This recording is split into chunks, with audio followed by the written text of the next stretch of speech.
अस्सलाम वालेकुम। Leave प्रिपैरेटरी to retirement और लीव इनकैशमेंट में क्या फ़र्क है? एक एग्जाम्पल के साथ इस वीडियो में मैं आपके साथ कॉन्सेप्ट शेयर करूंगी, तो वीडियो को लास्ट तक देखिएगा। सबसे पहले हम देख लेते हैं what is leave encashment. Encashment क्या होता है? यानी कैश करवाना। जैसे आप प्राइस बॉन्ड इन कैश करवाते हैं। आप क्या करते हैं? बॉन्ड दे देते हैं और उसके बदले आपको पैसे मिलते हैं। इसी तरह लीव इनकैशमेंट है। इसका मतलब ये हुआ कि आप छुट्टी नहीं करेंगे।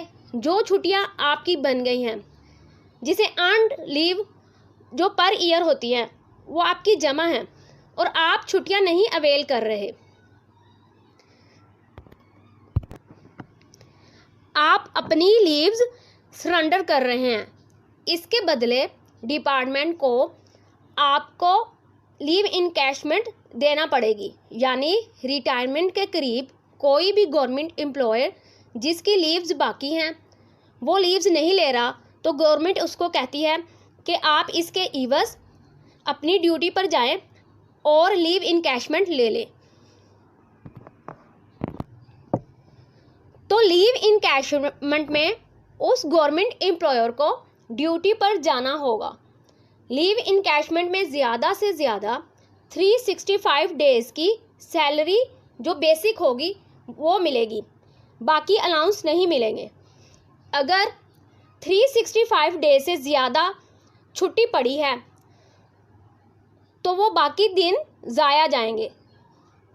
मिसाल के तौर पर अगर किसी एम्प्लॉयर की छुट्टी 400 या 500 डेज़ की पड़ी है, तो उसको मैक्सिमम 365 डेज़ की लीव इनकैशमेंट मिलेगी। इससे ज़्यादा बाकी डेज़ की छुट्टी उसकी ज़ाया जाएगी।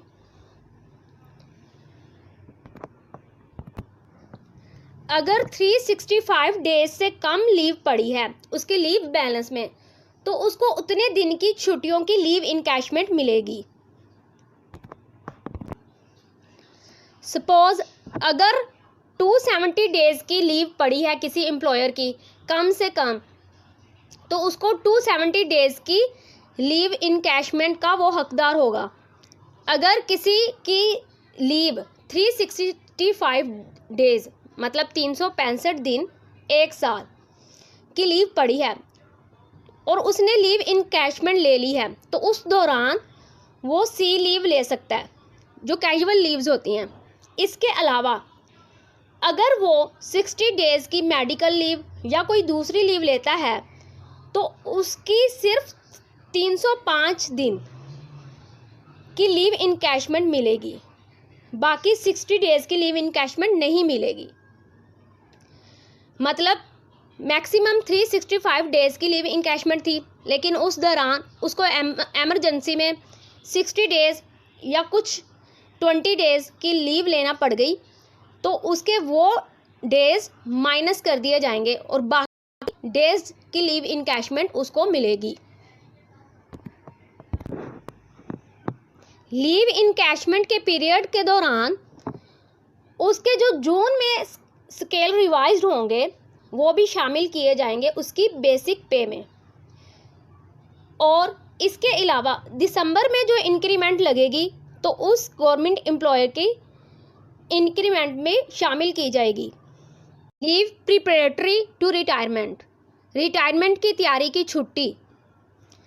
दूसरी सूरत में अगर आप लीव इनकैशमेंट नहीं लेना चाहते और LPR लेना चाहते हैं, तो आपको ड्यूटी पर जाने की ज़रूरत नहीं होगी और मैक्सिमम 365 डेज़ की आप LPR ले सकते हैं।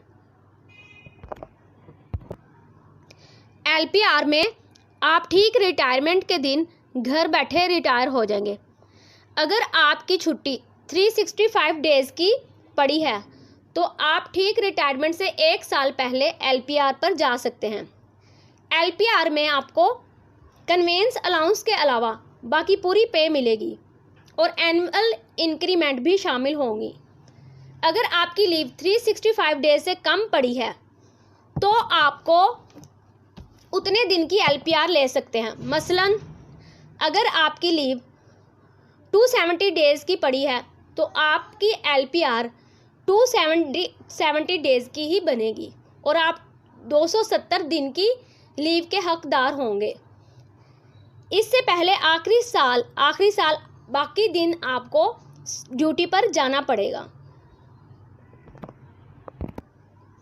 सेम ऐसे ही LPR में होगा। अगर आपकी लीव 365 डेज़ से ज़्यादा की पड़ी है तो आपकी 365 डेज़ निकाल कर बाकी लीव ज़ाया हो जाएगी। आप सिर्फ 1 साल की ज़्यादा से ज़्यादा LPR ले सकते हैं। फॉर एग्ज़ाम्पल अगर हम एजुकेशन डिपार्टमेंट की बात करें तो एक टीचर हैं जिनका नाम मोहम्मद उमर है। उनकी डेट ऑफ बर्थ है 11 दिसंबर 1962। तो उनकी छुट्टी जो पड़ी है वो 365 डेज़ के लिहाज से पड़ी है और वो LPR लेना चाहते हैं। अब उनकी LPR 11 दिसंबर 2021 से शुरू होगी और ठीक 1 साल बाद 10 दिसंबर 2022 को रिटायरमेंट के दिन उनकी LPR भी ख़त्म हो जाएगी। इसमें उनको स्कूल जाने की भी ज़रूरत नहीं पड़ेगी और वो घर बैठे ही रिटायर हो जाएंगे। मिसाल के तौर पे अगर उनकी 365 डेज़ से कम पड़ी है लीव, सपोज़ 270 डेज़ की पड़ी है 270 दिन की, तो अब वो 11 मार्च 2022 को LPR शुरू करेंगे और 10 दिसंबर 2022 में रिटायरमेंट के दिन ही उनकी LPR ख़त्म हो जाएगी। इसके अलावा दूसरी शर्त, अगर ये LPR नहीं लेते मोहम्मद उमर तो लीव इनकैशमेंट लेते हैं, तो लीव इनकैशमेंट में उनको स्कूल जाना होगा और मैक्सिमम वो 365 डेज़ की लीव इनकैशमेंट ले सकते हैं। अगर वीडियो अच्छी लगे तो प्लीज़ चैनल को सब्सक्राइब करें। मिलते हैं नेक्स्ट वीडियो में, तब तक के लिए अल्लाह हाफिज़।